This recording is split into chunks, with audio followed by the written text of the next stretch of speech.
This is Polyphonic Press, the podcast where two music fans pick a classic album completely at random.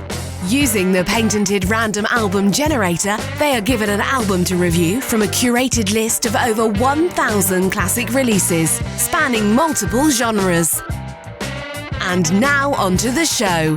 Here are your hosts, Jeremy Boyd and John Van Dyke.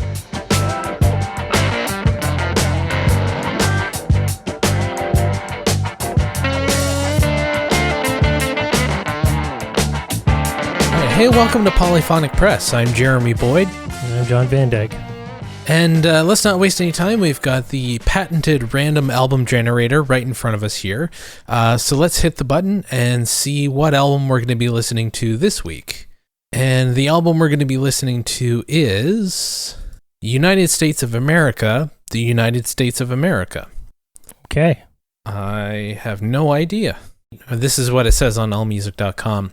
So, originally released on Columbia Records in 1968, the United States of America is one of the legendary pure psychedelic space records. Some of the harder rocking tunes have a fun house recklessness that recalls aspects of early Pink Floyd and the Velvet Underground at their freakiest. The sedate, exquisitely orchestrated ballads, especially Cloud Song and the wonderfully titled Love Song for the Dead Che, are among the best relics of dreamy psychedelia. Occasionally, things get too excessive and self-conscious, and the attempts at comedy are a bit flat, but otherwise, this is a classic. So, okay, I guess this is their only album. Yeah, so they were only around for 1 year. This is their only album. Released on the 6th of March, 1968. Released on CBS Records and Hollywood Records, and recorded in CBS Studios in Hollywood. Released on Columbia Records. Genres are psychedelic rock, art rock, experimental rock, psychedelic pop, and electronic rock. So if you're listening along with us, the album starts with, side one starts with the American Metaphysical Circus, and ends with, I won't leave my wooden wife for you, sugar. So if you're listening along, that's where we'll stop halfway through and discuss. But anyway, without further ado, here we go. Here's the first song on the album called The American Metaphysical Circus. So here we go.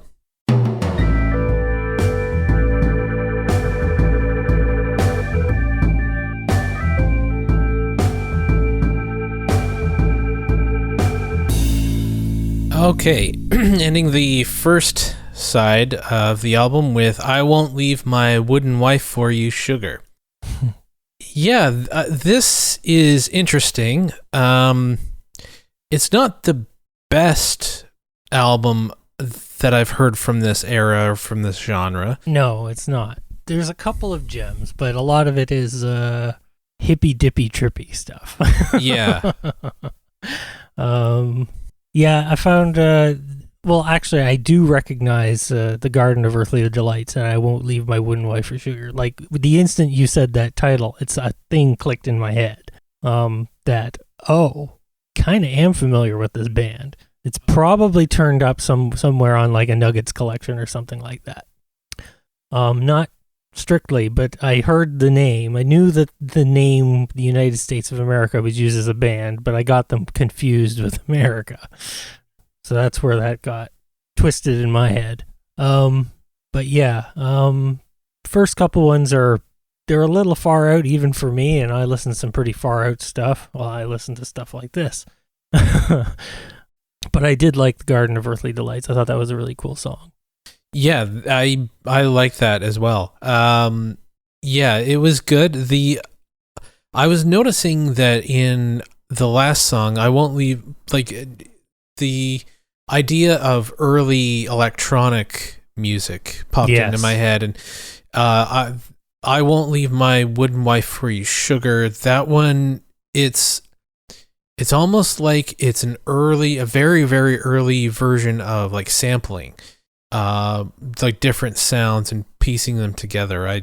There were sounds like coming in and out it's a very, very early example of something like that.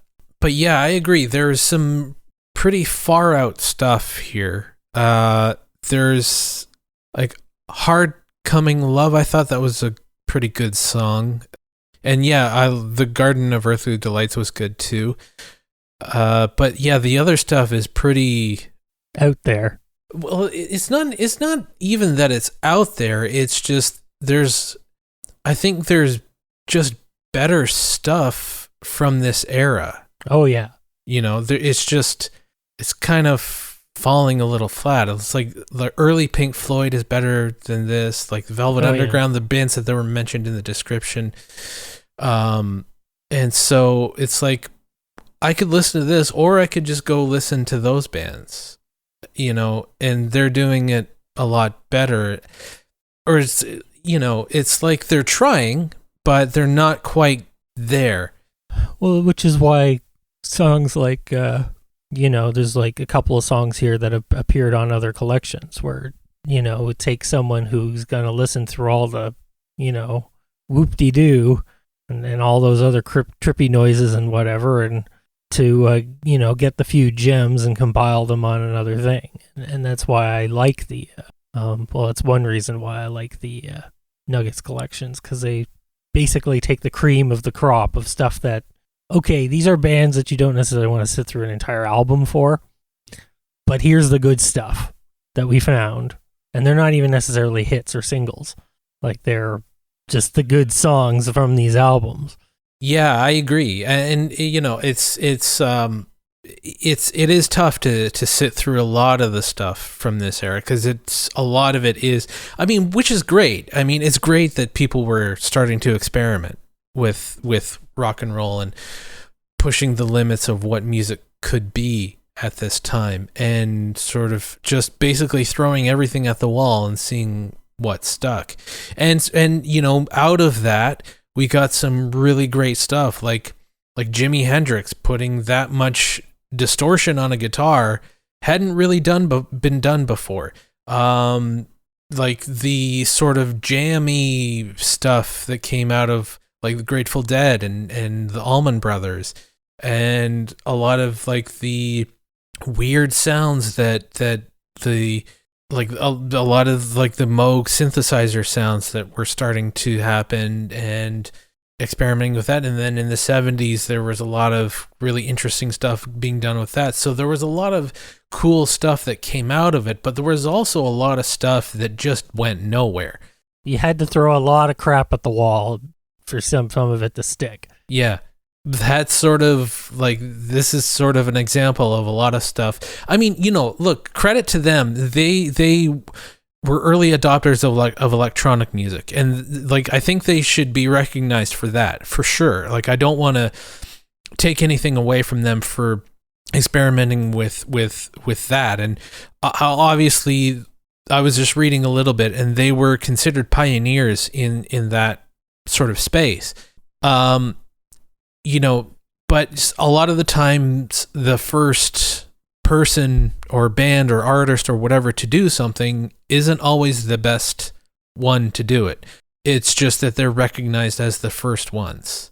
And so, yes, they should be recognized for being the first ones to branch out, but it doesn't quite work. And then a few years later, we had Kraftwerk, doing some stuff. So, yes, they should be recognized for that, but it's not the best. The first, but not the best. Yeah, it's true. Being the first means you're definitely an innovator, but it generally takes somebody else to come along to do it better. And they're an innovator too, because they did it better. Exactly. But anyway, we'll move on to the second side of the album. And it starts off with the song, Where is Yesterday? I'm really hoping there's a few more really good gems in here. Yeah, me too. So here we go with that.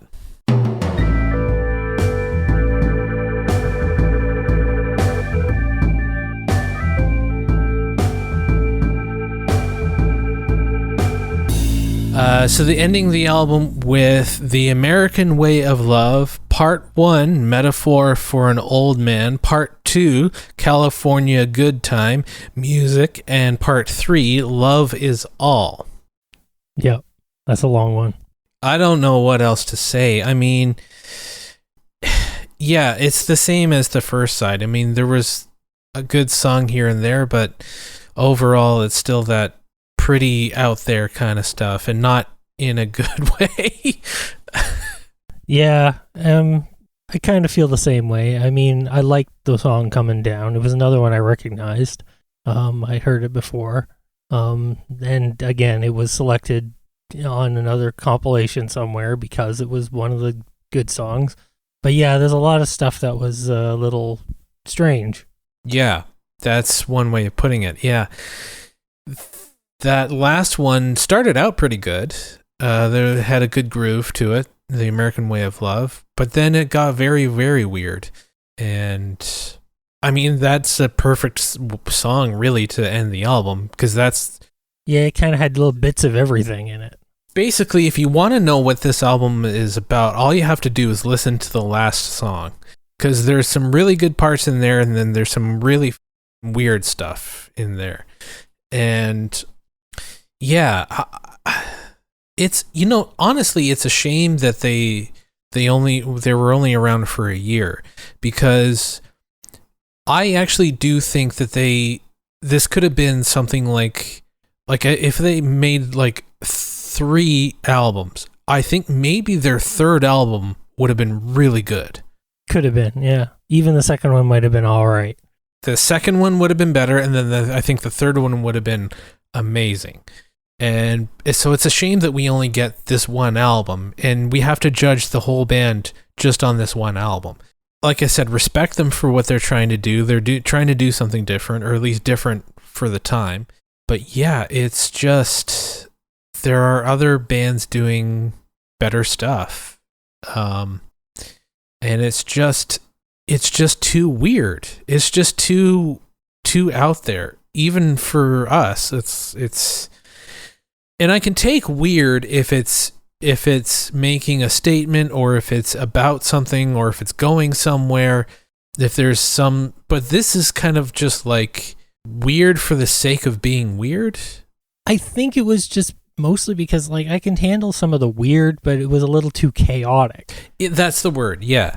Yeah, it was a little bit too much at once, and things on top of other things, and the things on top of other things were all different weirds. Yeah, it was just a little bit too much at once in certain parts. But again, some other parts were actually quite good. If I found this record somewhere, I'd probably buy it if I saw it somewhere, just to have it. There's enough good stuff on here that I think is worth having the record. Would I listen to it again? Well, I guess so. Well, okay. Would you listen to the whole thing again? Probably a couple of times. Yeah, maybe I'm just missing something, but for the most part, I think it's just for the few songs that I really like that I'd want. Yeah. And it's an interesting, like, sort of snapshot of history.